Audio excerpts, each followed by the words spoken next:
Muchos de los diseñadores trabajando en políticas públicas nos dedicamos a la participación ciudadana, a pensar a quién incluir en qué momento de la propuesta, y hacer de esta participación la manera de dirigir toda la política pública, de darle forma y avanzar teniendo en cuenta a la gente que la política va a impactar. No solo los diseñadores trabajamos en esto, sino que hay muchos más alrededor y queremos saber cuál es su enfoque y cómo la participación ciudadana atraviesa su trabajo. La invitada de hoy es Mariana Martínez Alfaro, una socióloga especialista en innovación social, trabajando en el Gobierno de Aragón. Ella trabaja en un laboratorio de innovación y en esta entrevista nos va a contar sobre un proyecto para la industria agroalimenticia, sobre el hexágono de innovación, sobre usar música y personajes de la literatura para pensar el futuro. Mi nombre es Mariana Salgado, esto es Diseño y Diáspora.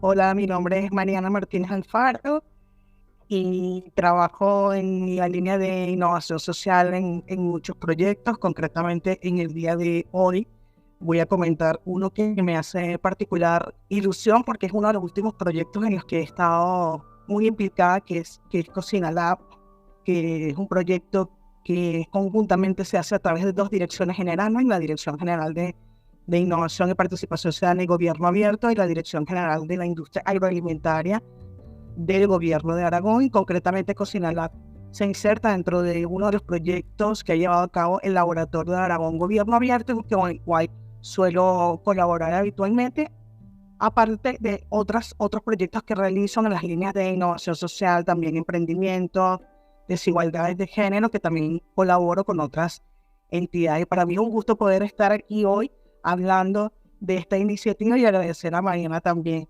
la invitación para poder conversar y charlar un rato sobre distintas experiencias y compartir también visiones distintas sobre un mismo punto.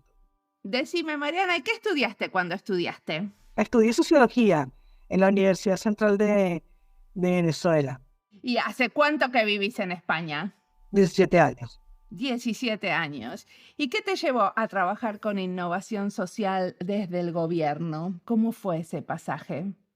Bueno, yo creo que siempre he tenido digamos que una inclinación, ¿no?, por todo lo que tiene que ver con el ámbito de las políticas públicas, pero sobre todo con el poder que tiene la ciudadanía para generar y co-crear políticas públicas. Entonces, es una línea de trabajo que ya vengo explorando desde hace mucho tiempo en todo lo que es mi recorrido en el ámbito de la participación ciudadana, porque comencé haciendo procesos participativos, planes estratégicos de hace más de 10 años, ¿no? Y es una línea que además también incorporo a nivel académico. En mi paso docente por la Universidad de Zaragoza, elaboro una tesis doctoral sobre participación ciudadana en Aragón, y todos esos lineamientos me llevan también a diversificar un poco el ámbito de la innovación, en el sentido de poner a las personas en el centro de los procesos. Y eso creo que es importante, porque no siempre ese elemento de la participación es lo suficientemente vinculante como para que luego se traduzca en una política pública. Pero creo que tenemos que seguir haciendo incidencia para que se pueda ver reflejado en algún momento en procesos que se conviertan también en leyes, artículos, políticas, planes que sean eficientes y eficaces y que realmente den respuesta a las necesidades de la ciudadanía. Entonces, es un elemento que a mí particularmente me parece esencial, ¿no? Y es preguntarle a la ciudadanía, ¿no? Muchas veces vemos el diseño de políticas desde el escritorio, pero no bajan al territorio. Y es muy sencillo hablar con la ciudadanía y preguntar, ¿no?, qué es lo que pasa en este territorio, qué es lo que pasa en el municipio, qué es lo que pasa con determinadas temáticas y cómo podemos hacer para convertir eso en una hoja de ruta formal que realmente sea eficiente en ese sentido. Eso no siempre lo podemos ver en el ámbito de las políticas públicas. Bueno, entonces ahora sí, contame, ¿a vos te parece que el Cocina Lab es una política pública? No directamente, no directamente se traduce en una política pública, pero sí es un camino realmente para poder fortalecer un ecosistema. Como dije anteriormente, Cocina Lab es un proyecto que no solamente se basa en la cocina de ideas, ¿no? Sino que es un proyecto que más que la elaboración lo que interesa es el proceso, ¿no? Entonces fortalece el ecosistema, pero también permite fortalecer las políticas públicas y pone la innovación en un lugar protagónico. ¿Pero qué es concretamente Cocina Lab? O sea, ¿pueden ir los ciudadanos a cocinar? No, de momento no, porque es un proyecto piloto. Su objetivo es fortalecer el ecosistema de la industria agroalimentaria, es decir, sentar a trabajar a todas las personas que forman parte de ese ecosistema para generar y co-crear soluciones a determinadas problemáticas que tienen que ver con la industria agroalimentaria, aplicando un modelo de innovación que es el hexágono de innovación pública, que es el modelo HIP, ¿no? Entonces, lo que se hizo con el modelo HIP en estas dos ediciones es hacer un piloto con las personas que forman parte de ese ecosistema, puesto que ha sido una petición directa de lo que es el sector de la industria agroalimentaria. Lo que tú preguntas de la ciudadanía, aunque estas personas también son ciudadanías, hablando de ciudadanía de a pie, sería el siguiente paso de Cocina Lab. Cómo abrir un proyecto en el que la ciudadanía de a pie pueda incorporarse también y tener usos diversos de este proyecto, ¿no? Pero ahora, ok, se sentaron todas esas personas, usaron el hexágono de innovación pública y ¿qué pasó nuevo a raíz de este proyecto? Sí, lo importante del proyecto es el tipo de acuerdos que se elaboran dentro de la industria agroalimentaria, ¿no? Que, por ejemplo, antes no se veían, por ejemplo, un acuerdo entre Aragón Alimentos Nobles y el equipo de fútbol femenino. Por una parte, permite promocionar todo lo que es el deporte femenino, que ahora está muy en auge, pero por otra parte también permite promocionar lo que es la alimentación sana y pone en valor lo que son los alimentos nobles, lo que son los alimentos de Aragón, con denominación de origen protegida y todo lo que tiene que ver con la filosofía de esa alimentación sana. Pero no entiendo cuál es el link, o sea, ¿qué es lo que pasa entre los alimentos y el fútbol femenino? Los acuerdos a los cuales se llega al final de Cocina Lab son una serie de acuerdos que establece justamente la industria agroalimentaria de Aragón para poder abrir su ecosistema, ¿no? Tomando en cuenta que, por ejemplo, una de las líneas es el deporte. O sea, tomando en cuenta que ahora el deporte femenino está en auge, se hace un convenio entre la industria agroalimentaria de Aragón y el fútbol femenino en una doble sinergia, estableciendo una doble sinergia. Por una parte se aporta la sostenibilidad de la alimentación y permite que el fútbol femenino también se una justamente y conozca todo lo que son las propiedades de Aragón Alimentos Nobles, con lo cual ahí hay una doble vertiente de colaboración que anteriormente no estaba planteada. Pero ¿cómo se traduce en algo concreto la colaboración? ¿Le dan las mujeres que juegan al fútbol femenino son parte de la publicidad de estos alimentos? Claro, las mujeres que juegan en el equipo de fútbol femenino son parte de la colaboración de esos alimentos, son una gente también que promociona los alimentos nobles y por la otra vertiente también Aragón Alimentos Nobles promociona la sostenibilidad alimentaria dentro del ámbito del campo del fútbol femenino en este caso, y visibiliza justamente el poder, el empoderamiento de las mujeres dentro de la disciplina deportiva, ¿no? Entonces cuento esto como un ejemplo. Ah, ok, porque al tener las etiquetas de los alimentos a estas mujeres jugadoras, entonces de esa manera se visibiliza a la mujer en el deporte, ¿entendí bien? Claro, efectivamente. Y también, claro, parte del elemento de los alimentos nobles es visibilizar la sostenibilidad de los alimentos que ponen en valor el patrimonio agroalimentario de la comunidad aragonesa en este caso, ¿no?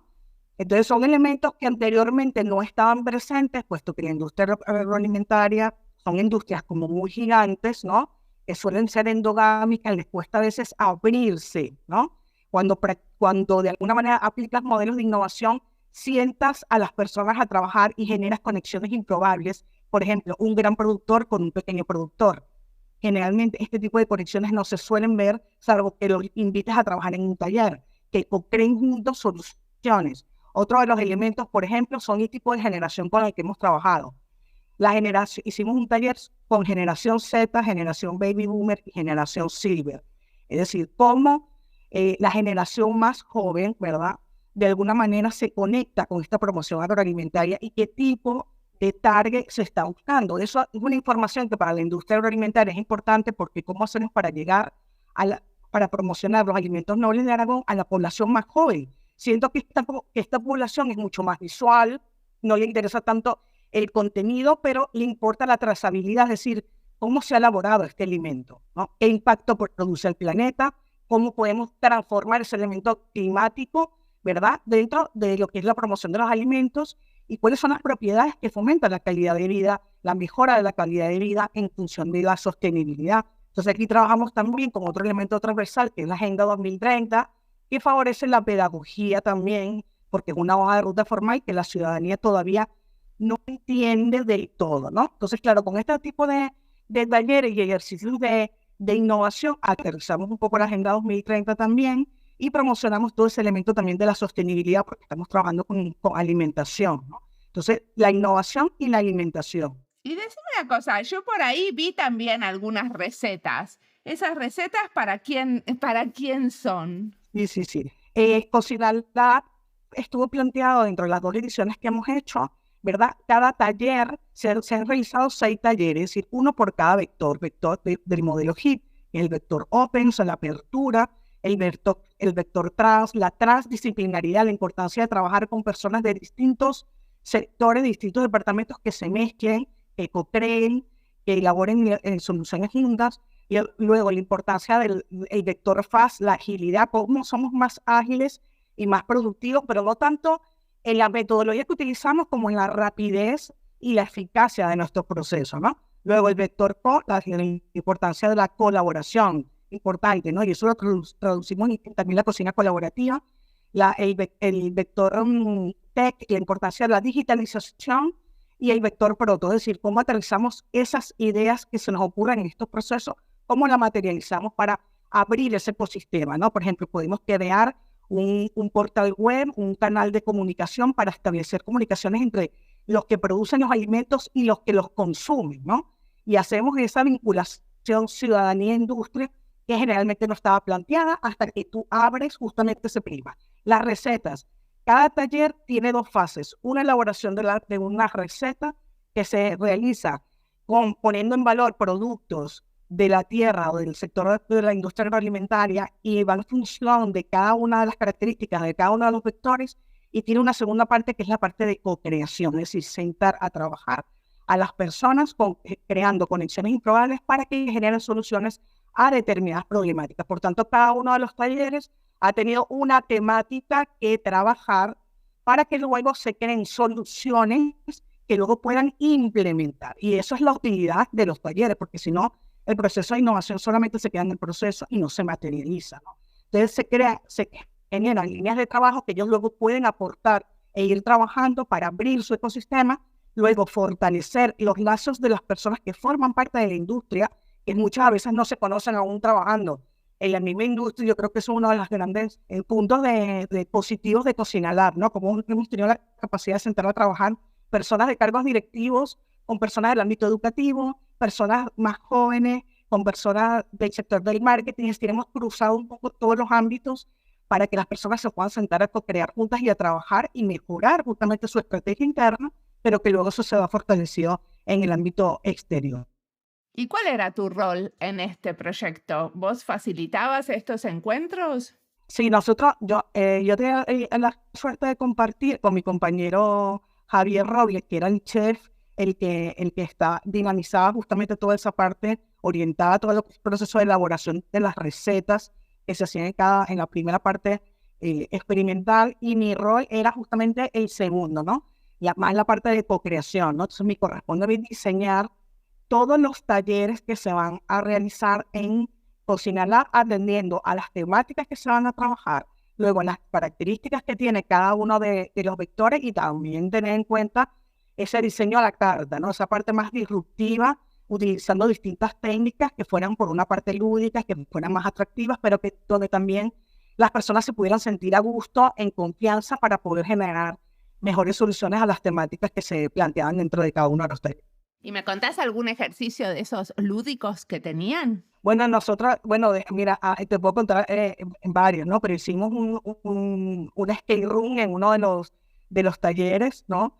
Poniendo también muchas claves, candados, criptografía, criptogramas para que pudieran adivinar las claves, pero en ese taller en concreto lo que se estaba buscando es justamente cómo las personas son capaces de trabajar en equipo y también de alguna manera poder cambiar esos roles de liderazgo, ¿no? Siempre hay uno que lidera, ¿no? Ese proceso de búsqueda de retos. Bueno, cómo podemos responder mejor a los retos cuando tenemos un tiempo también, porque este era para trabajar también el vector FAST, ¿no? Entonces, en una hora de tiempo, ¿cómo haces para generar tantas soluciones cuando tienes el tiempo? Y a eso pusimos también, lo ambientamos, ese room también en lo que era el célebre libro de Michael Ende que se llama Momo, porque en la historia de Momo hay un elemento muy interesante que son los hombres del tiempo, ¿no? Y cómo el tiempo realmente termina condicionando todo nuestro quehacer, ¿no? Y no somos conscientes realmente de poner en valor ese elemento. Estamos más pendientes del cronómetro, de lo inmediato, de lo urgente, ¿no? Más que de poner el foco en la brújula, en lo importante. Entonces queríamos también trabajar esas dos nociones, ¿no? Tener la capacidad de pasar del cronómetro a la brújula, y eso también influye en el tiempo. Lo que seleccionamos que sea más importante dentro de nuestro clima laboral, dentro de nuestro ecosistema para fortalecer las relaciones, o realmente somos personas que estamos más pendientes del tiempo, de lo urgente, del inmediato, y vivimos en la sociedad, evidentemente, de la inmediatez, ¿no? Muy pocas veces nos paramos a detenernos a empezar lo importante.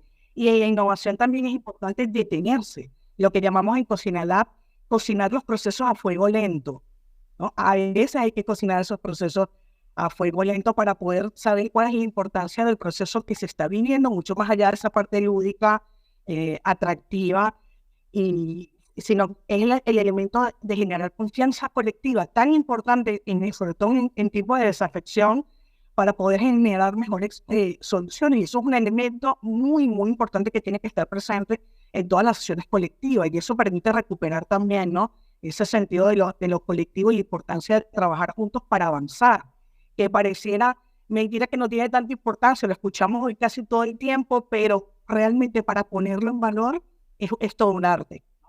En un mundo donde todavía vemos muchos resquicios de individualismo, ¿no? Lo colectivo sigue teniendo un valor importante, y creo que hay que ponerlo siempre en valor en cualquier iniciativa que se realice desde el punto de vista de la innovación. Y decime una cosa, entonces, ustedes generan ideas en esos talleres y después, ¿cómo sigue el proceso? Sí, bueno, el proceso, nosotros lo que hacemos es generar lo que tú dices, o sea, se cocinan las ideas, ¿no? Luego, cada uno de los equipos diseña su propia estrategia para poner en marcha dentro de lo que es el ecosistema, ¿no? Luego nosotros retomamos todos esos elementos que se han realizado, por ejemplo, en la primera edición, para incorporarla en una segunda edición que recientemente hemos terminado prácticamente el año pasado, ¿no? Donde de alguna manera se evalúa y se valora algunas temáticas y algunos elementos que quedaron pendientes de ese primer ciclo para retomarlas en un segundo ciclo, ¿no? Entonces, claro, quedan muchas cosas pendientes por hacer, por supuesto, abrir Cocina Lab a otros estamentos también de la sociedad, se incorporar a la ciudadanía de a pie que participe en Cocina Lab, quizás también abrir unos elementos, un capítulo, ¿no?, de Cocina Lab como un proyecto de ciencia ciudadana, donde también la ciudadanía pueda participar en esa elaboración compartida, ¿no?, de elaboración de conocimiento, y que pueda tener... Pero ahora me estás hablando como del futuro, de las cosas que querés en el futuro, pero yo lo que te pregunté es que, o sea, esas ideas se cocinan en el taller, pero supongo que si es un taller de ideación, esas ideas no quedan en un estado muy maduro, ¿no? Todavía hay que desarrollarlas para que puedan ser implementadas. Entonces, eso es algo que el laboratorio como sostiene durante un tiempo. Sí, no, nosotros lo que hacemos es participar en todo lo que es la parte como tú bien has dicho, de ideación de los talleres. Se elaboran una serie de informes con ideas claves que luego también se trasladan a lo que es la industria agroalimentaria y del producto, de todo lo que ha sido el proceso de co-creación y de experimentación, pero ya es la industria agroalimentaria quien procesa todos los insumos que han salido de todos los talleres para desarrollar internamente la estrategia de poder de alguna manera materializar elementos que formen parte de cada uno de los talleres, ¿no? Lo que permita abrir una parte de la industria agroalimentaria, ver cómo se incorpora también la ciudadanía a que conozca todo lo que es la industria agroalimentaria. Son procesos que son paulatinos en el tiempo, ¿no? Y contame alguno que la industria alimentaria agarró y desarrolló y que ahora está ya implementado. Por ejemplo, tal idea, porque ahí hay como un cambio de quién es el dueño del proceso, ¿no? En un momento es el laboratorio Cocina Lab y después pasa a manos de otra organización. Entonces, contame algún caso donde se desarrolló una idea que empezaron en Cocina Lab. Por ejemplo, una de las ideas que se sale de Cocina Lab tiene que ver con el ámbito educativo, por ejemplo, ¿no? El ámbito educativo, la industria agroalimentaria tiene ciertos procesos, ¿verdad?, en los cuales va a dar a conocer cuáles son cómo está conformada la industria agroalimentaria, y sobre todo tiene una sesión de experimentación, sobre todo con los más pequeños, ¿no? Con los más pequeños, para que conozcan las propiedades de los alimentos, ¿no? A raíz de Cocina Lab se han ido ampliando una serie de talleres experimentales que no solamente comienzan para personas de temprana edad, sino también se han ido ampliando a, por ejemplo, formación profesional. Se ha ido de alguna manera conectando el sector de la hostelería también con todo lo que tiene que ver con el ámbito de la innovación, y se establecen acuerdos de colaboración para promocionar y de alguna manera realizar y fomentar investigaciones que tengan que ver con ese punto de vista de innovación. Pero lo importante es conectar sectores que, aunque están en el ámbito educativo, nunca habían estado conectados, ni siquiera se había planteado la posibilidad de conectarse, porque cada sector, aunque forma parte del mismo sector de hostelería, funciona de manera autónoma, ¿no? Y lo importante es justamente conectar. ¿Cómo hacemos para conectar con personas que de alguna manera compartimos estas ideas afines, que podemos poner en valor la innovación como una herramienta para fortalecer ese ecosistema, que además cada uno de ellos también forma parte de ese ecosistema, ¿no? Y poner la experimentación de manera que desde temprana edad ya las personas desde temprana edad comiencen a experimentar los valores de la industria agroalimentaria, los alimentos nobles. Y además esto permite también que, por ejemplo, los comedores escolares diversifiquen todo lo que es el ámbito de la alimentación, porque además de los comedores escolares, en uno de los talleres salió un elemento muy importante. El elemento de la multiculturalidad también está presente en los comedores escolares, ¿no? Cada vez tenemos personas de mayor gentilicio, de más países de procedencia, con lo cual eso permite generar una mezcla, una mixtura cultural a nivel gastronómico que también tiene que estar recogida, ¿no?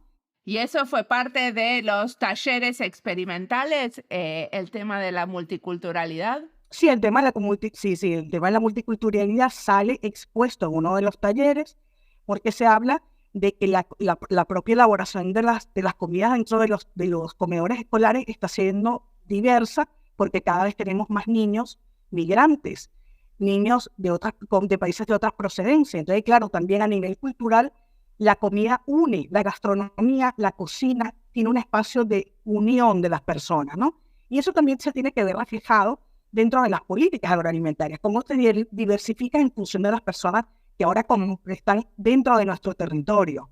Eso permite que como lo que tú preguntabas al principio, esa política pública se abra y se diversifique sobre todo, ¿no? Y que sobre todo incorporar ese ámbito de la experimentación también, que no siempre está tan vinculada a personas de temprana edad, ¿no? O sea, ese ámbito de la creatividad y que permite también tener un elemento pedagógico sobre las propiedades de los alimentos y de cómo se puede llegar a otras generaciones, sobre todo, ¿no?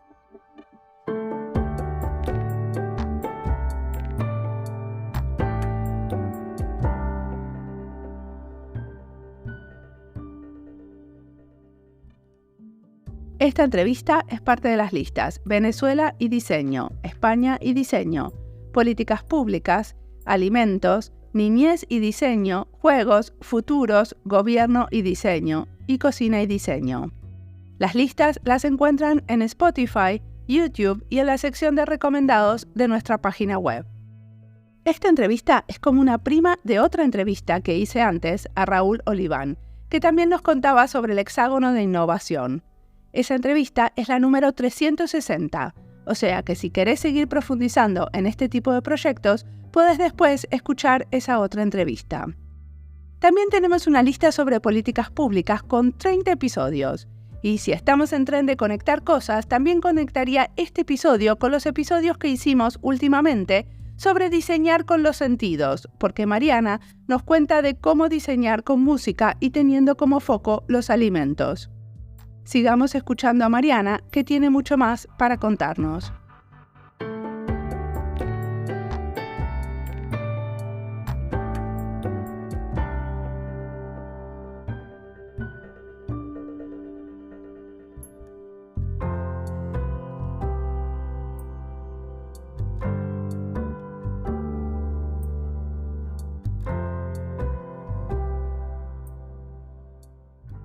¿Y dónde ves el diseño en todo esto?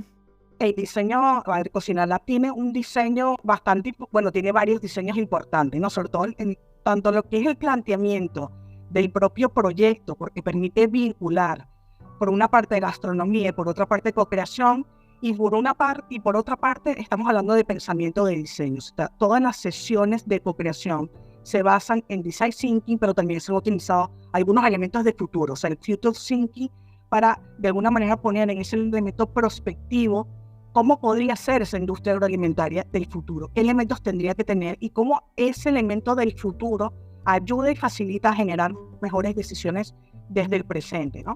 Entonces, ese elemento de diseño, de diseño a la carta, de diseño tomando en consideración cuáles son esos objetivos que tiene cada uno de los talleres, no se puede perder en el sentido de que lo que se hace es hacer una combinación justamente de poner en valor justamente esas opiniones, ese elemento de cooperación y esas soluciones a retos que le van a permitir a ellos fortalecer su ecosistema, pero también avanzar, o sea, evolucionar dentro de la amplitud de lo que es la industria agroalimentaria. Y además también dentro de esas políticas de diseño que tú estás comentando, aparte de los diseños tradicionales, hemos utilizado el music design, que es un elemento particular que incorpora el diseño de los talleres, por esto que yo estudié música.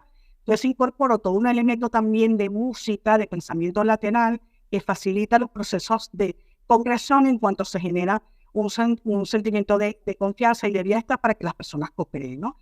Y además no es un elemento nuevo, puesto que ya, por ejemplo, grandes referentes de la gastronomía española, como Ferran Adrià y los hermanos Roca, ya utilizaban justamente antes de la elaboración de sus platos, de la apertura de restaurantes, ciertas metodologías que también están vinculadas justamente a esa propensión de pensamiento lateral, combinando distintos saberes, también distintas nociones y sobre todo justamente utilizan el elemento, herramientas del diseño justamente para potenciar el elemento del saber colectivo, ¿no? Sobre todo.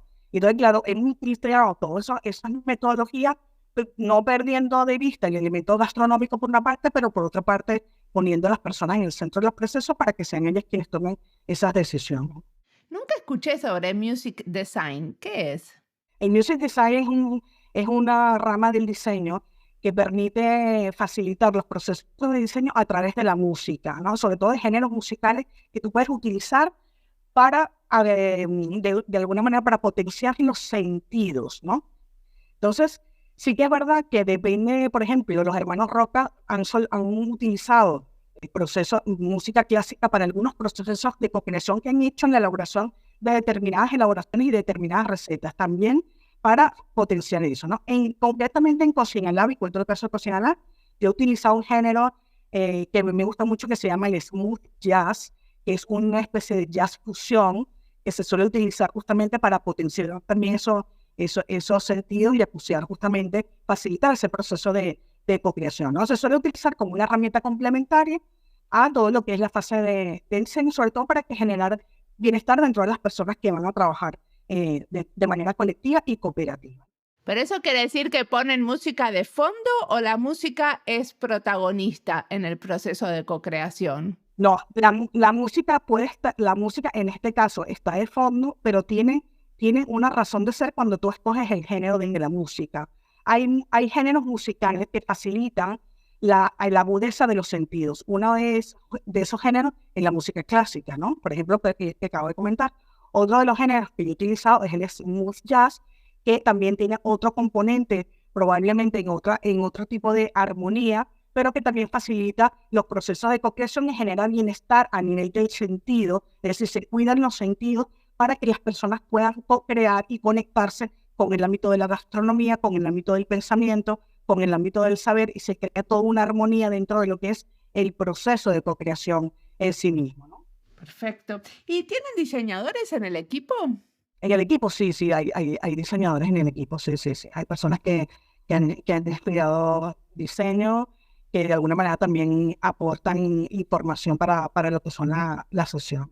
¿Cómo es el equipo de Cocina Lab? ¿Querés contarme? El equipo de Cocina Lab, bueno, el equipo de Cocina Lab es muy diverso. Tenemos personas tanto del ámbito del diseño gráfico como especialistas en innovación social, como especialistas en co-creación, especialistas en gastronomía, especialistas en todo lo que tiene que ver, en este caso en Cocina Lab, con el ámbito de la industria agroalimentaria, especialistas en gobierno abierto, especialistas en marketing, por supuesto, especialistas en comunicación. Digamos que son las ramas principales, ¿no?, de lo que es el equipo que conforma Cocina Lab.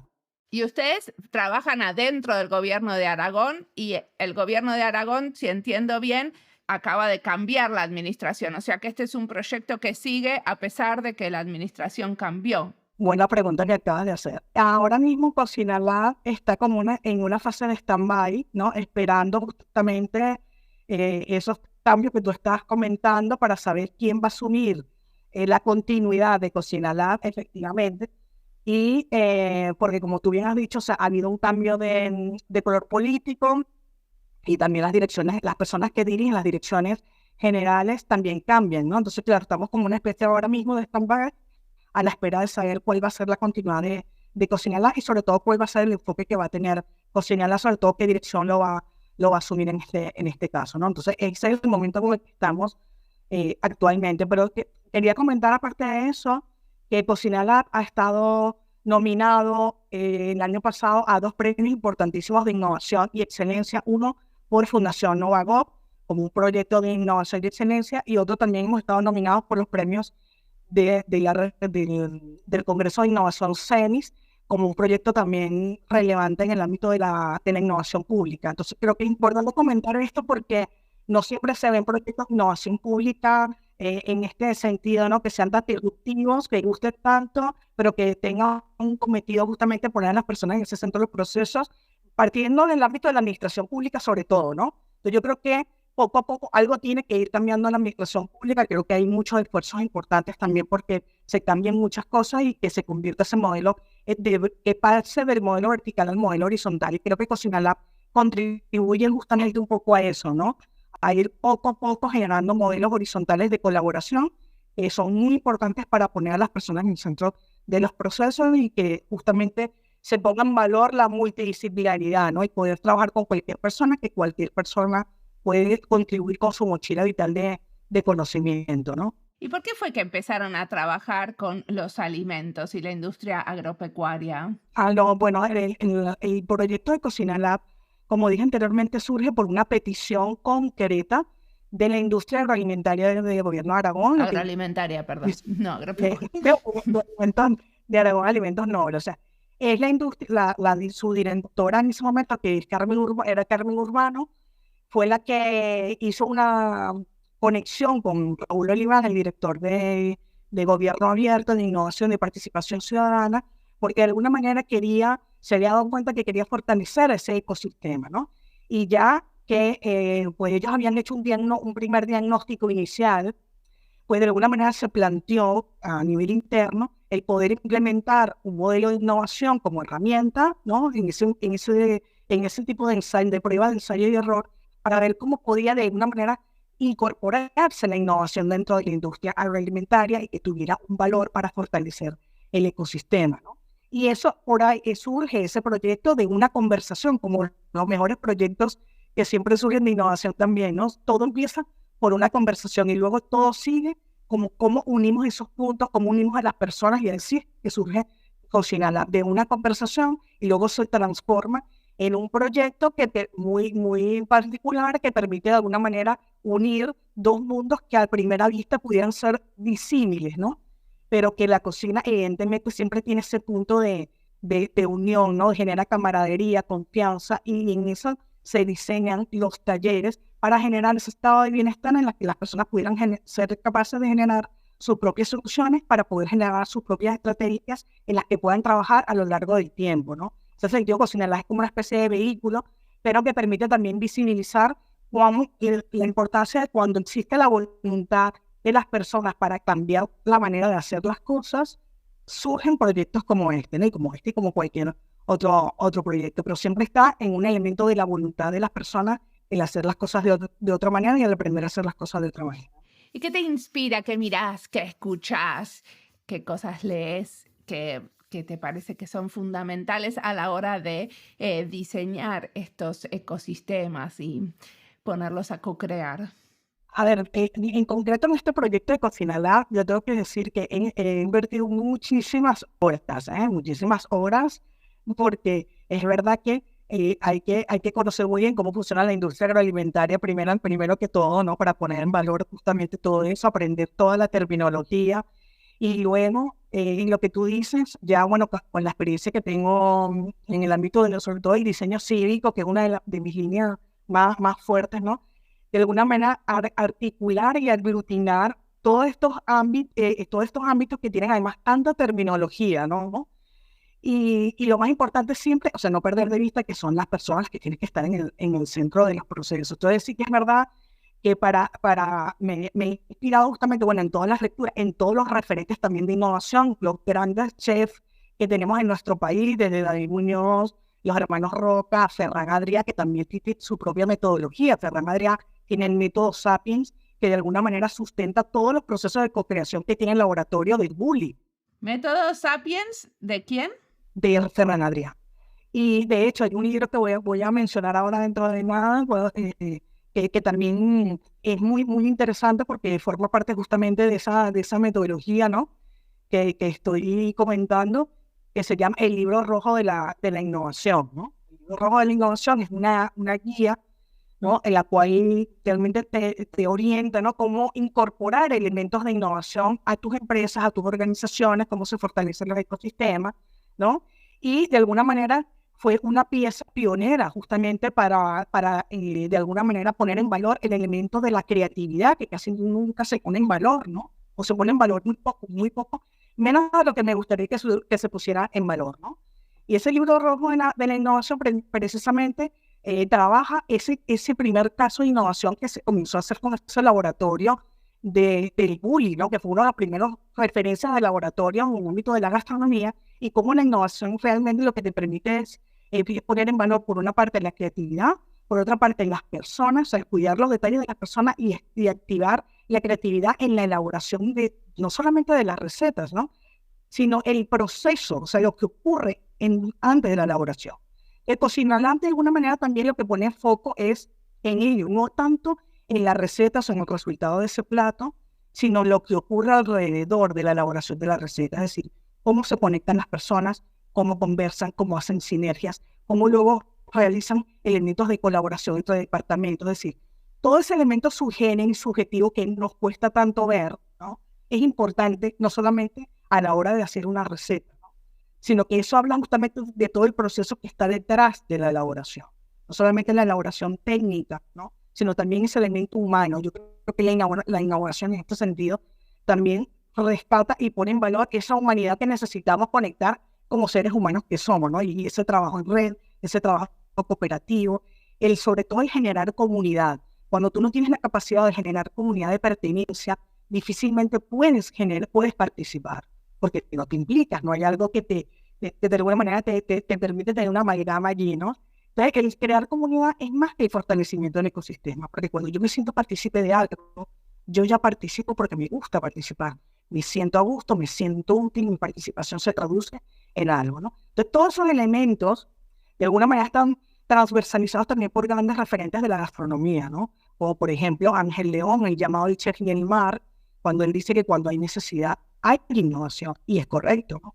Cuando hay necesidad se agudizan los sentidos justamente para poder generar 1000 alternativas a una problemática. Cada uno de ellos tiene su propio concepto de lo que es innovación y la potencia de la creatividad, ¿no?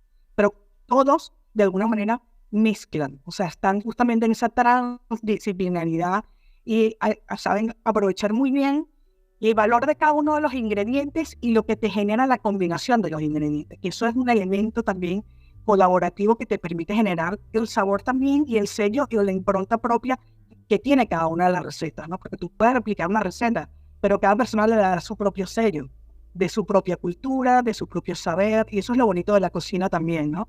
Es lo que te permite mezclar, compartir culturas, compartir experiencias, saberes. Bueno, muchísimas gracias por la entrevista.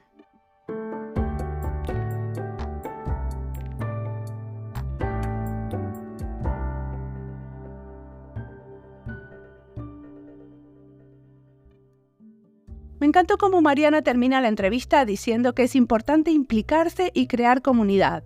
Eso es más que fortalecer el ecosistema. Hablamos mucho de la comunidad, pero no todos los que se llenan la boca con la comunidad de verdad le dedican tiempo y ganas.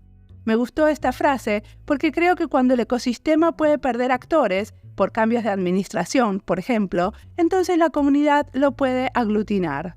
Aunque cambien las organizaciones y sus decisiones estratégicas, igual la gente puede con su actitud y ganas de trabajar juntas buscar nuevos espacios para regenerarse y construir nuevas alianzas.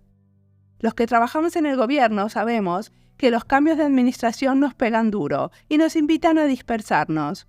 Perdí mi último trabajo por un cambio de administración, así que lo viví en carne propia. Pero confío, como dice Mariana, en movimientos horizontales de colaboración, poniendo a la solidaridad y la buena sinergia en el centro. Como siempre, la música del podcast es de Antonio Zimmerman, el diseño de sonido es de Julián Pereira. Este podcast está publicado con licencia creativa común con atribuciones. Esto fue Diseño y Diáspora. Pueden seguirnos en nuestras redes sociales de YouTube, Instagram, LinkedIn y Twitter o visitar nuestra página web diseñoydiaspora.org. No olviden recomendarnos y recomendar nuestros libros. Nos escuchamos en la próxima.